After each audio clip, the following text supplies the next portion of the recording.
Okay, so here we are playing EU, entering the 1660 turn. This is going to take a little while because this is the beginning of a new period.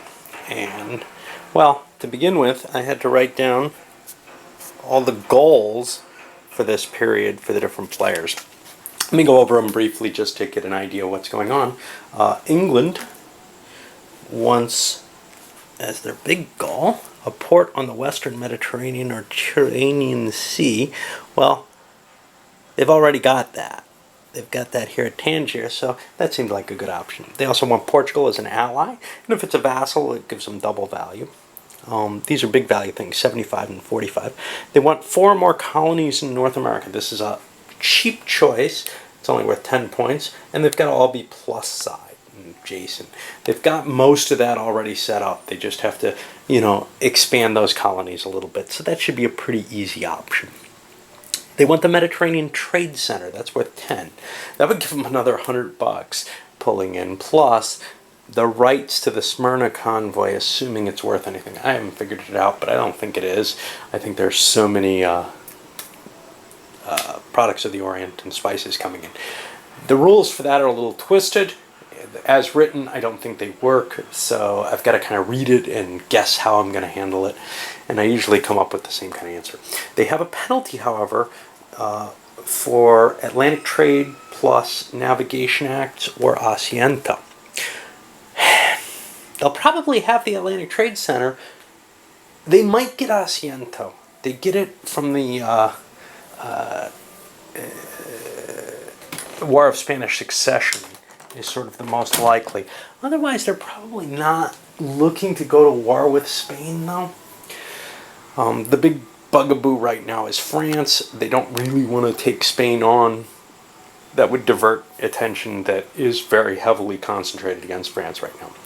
So they step back from that.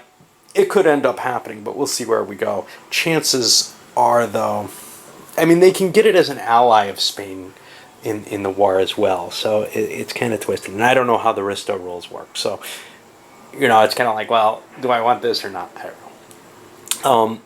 The thing is, the War of Spanish Succession may or may not happen this period. It may wait until next period. France wants to be the sole producer of fur in North America or have the Asiento, and they get more points if they get both. It's a 50-point pick, not a huge buy. Their only restriction right now, well, they've got 2. The Americas produce a fur. Ooh, that's actually stopped because there are now 2 plus side colonies, so there's no more fur there. There's one down here in Ohio that could be a problem.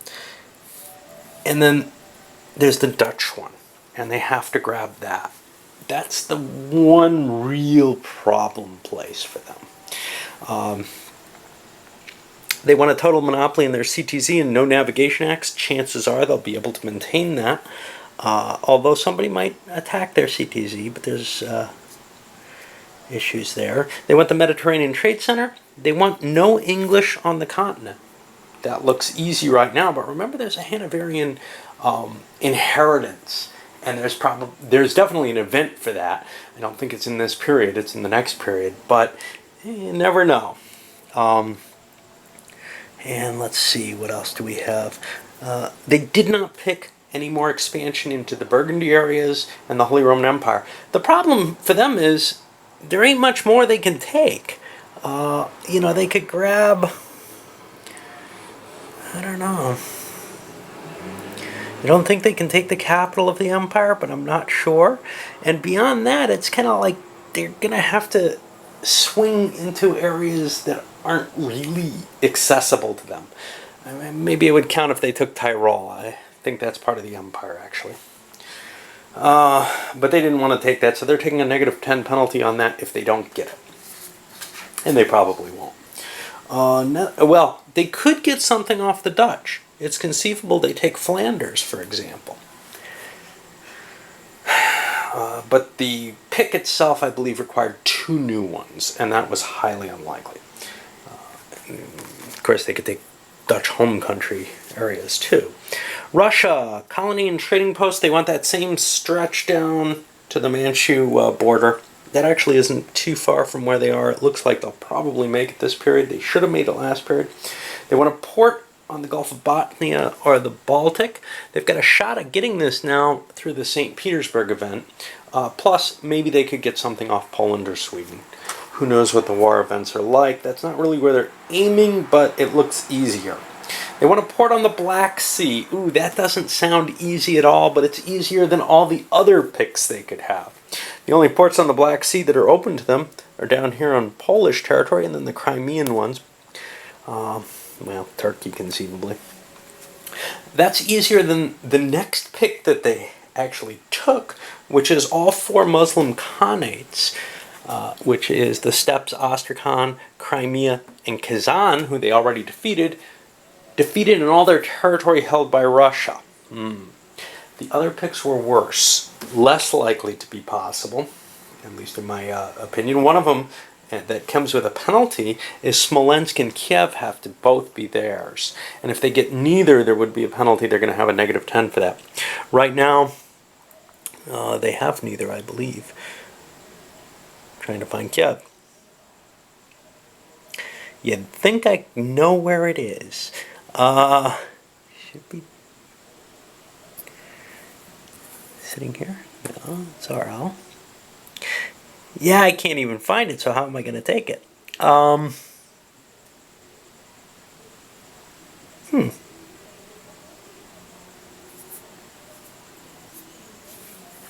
That's very interesting.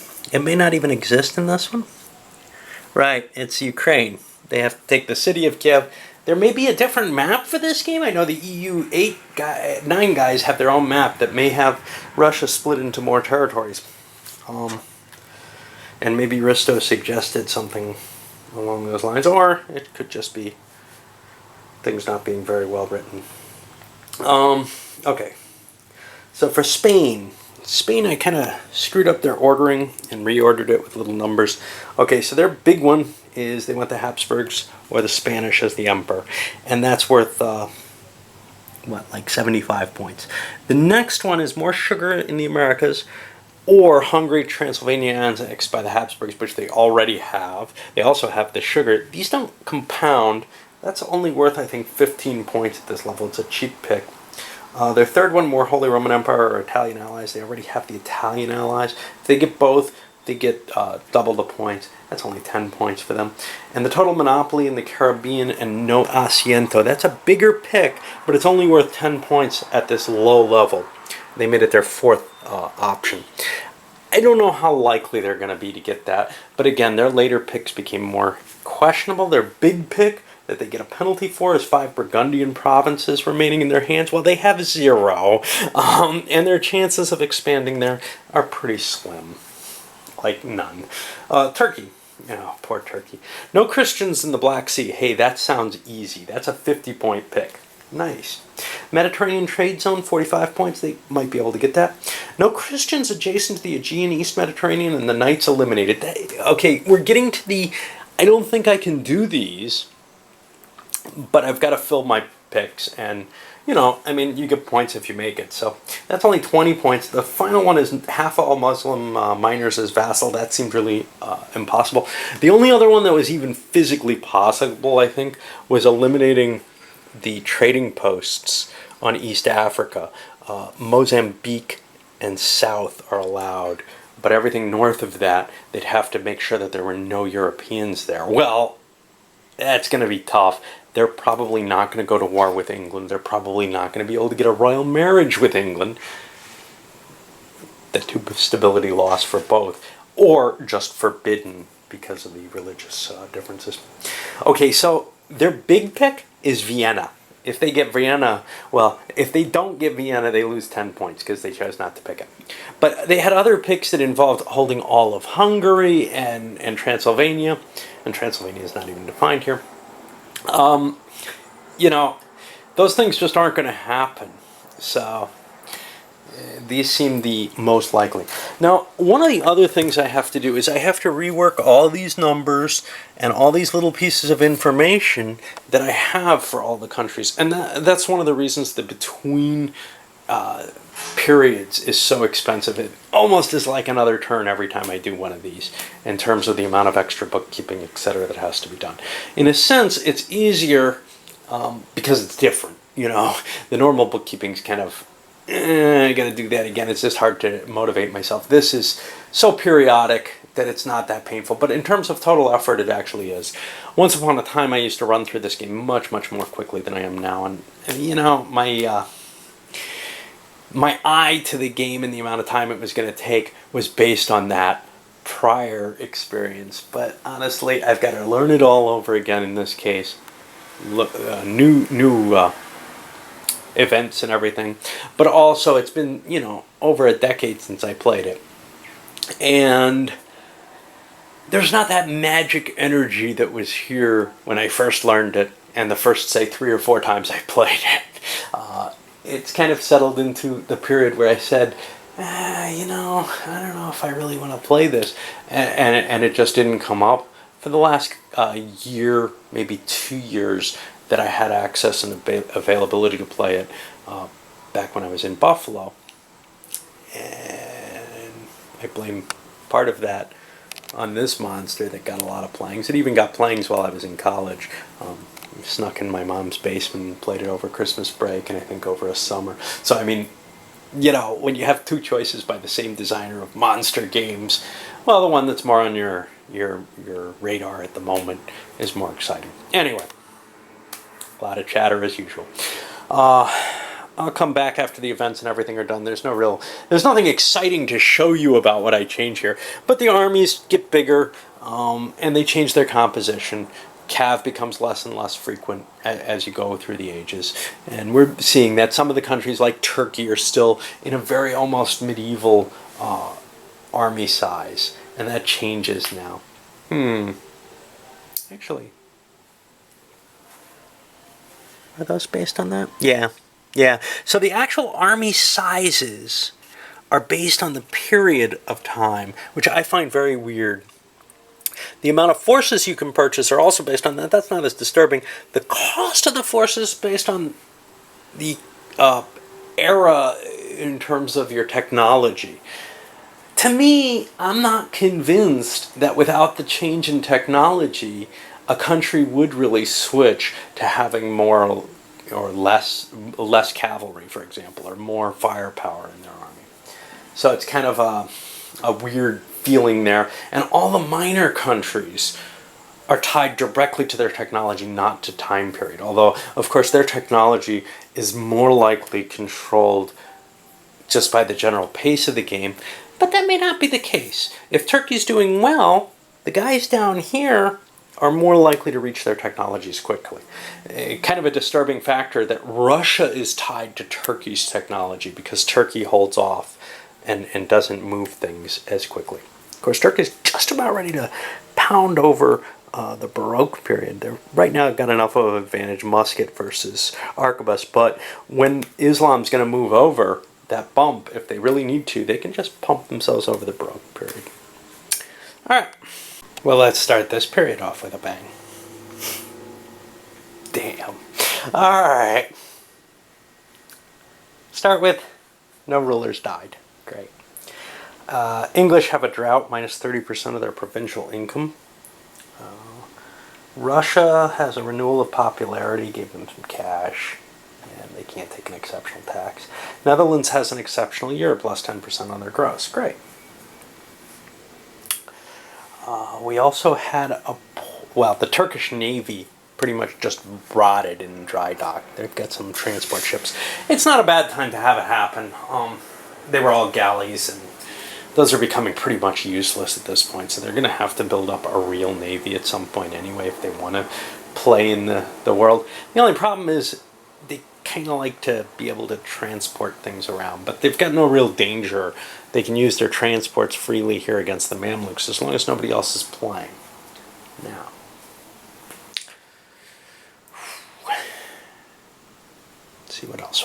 We had a poor weather event, which led me to say, well, you know, nobody's going to declare war this term. It's not going to happen. All right, great. Okay, other events that came up. The League of Augsburg. The War of the League of Augsburg. Lorraine has the option, under England, to declare war on France. Well, why would they do that? For for the most part, that would just be giving France some victory points. No one else is coming in as far as I understand it. I'll look it up to make sure that that's correct. But anyway, as far as I can see, the only thing that could happen is the English could be drawn into the war, and that would be great, but that doesn't seem to be happening. Okay, they're rather busy. Trigger for the War of Spanish Succession means it's coming into effect next turn. And, oh boy, are ugly things going to happen with that. I haven't read all the rules for it, but basically Spain gets to pick an heir player from among Catholic powers. For major powers, that would mean France or England. Now, what does it mean if the English Civil War is still going on? Are they picking James as that? And how come the Protestants are going to be involved in it? What's going on then? A lot of complexity there. I got to look at the English Civil War, see what happens if they get drawn into the war. I think they have to refuse it, to tell you the truth. So I don't think England can be the heir. So that leaves us kind of with, okay, well, I could take any Catholic minor power, and the most specifically interesting one happens to be the Habsburgs, which would keep that special relationship between Spain and the Habsburgs. But it also keeps the endogeny modifier because of the inbreeding, which just becomes this horrendous penalty if you keep the two together. Interesting combination either way. I'm not sure which way to go. Anyway, that's going to trigger next turn. Next turn is when the Spanish monarch is due to die. But for the final event, it's the War of Devolution, where France has the option to demand Flanders. It's the only thing they can demand. There are other possible options, but they've got them all. The Dutch could give them Flanders, or the French get a casus belli and can go to war over it. But remember, it's a poor weather turn. And there's also this alliance between the Dutch and Spanish, which I don't think has to be renewed because they included Turkey in it last turn. So right now there's a three-way defensive alliance between the Dutch, Spanish, and Turks. How that all is going to work out if things go to war now, poor Turkey. Countries don't have to call each other, though. So it's possible that Spain and that the Dutch wouldn't call the Turks into the war, just to avoid pissing them off more than anything, because they don't want to take a stability loss. They're busy right now. Unfortunately, if they don't come in now, they can't take advantage of the casus belli next turn, and there might be advantages to doing that. Anyway, such is. I got to figure out pretty hard what's going to happen in the diplomacy phase. Diplomacy-wise, everything's stalled. Seriously. The French, the way this would work is they'd actually have a free casus belli against the Dutch. I think they'd take that if it weren't for the bad weather. But the bad weather puts them in a tricky position.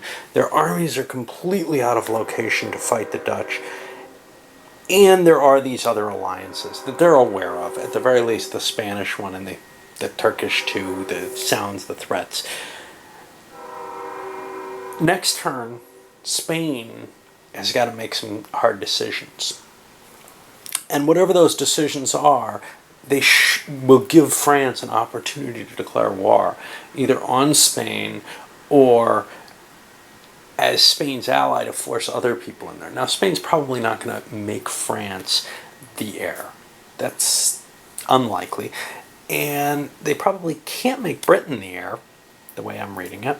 So the choice becomes, well, what Catholic minor power is the most potent? And it's obviously still the Habsburgs in Austria.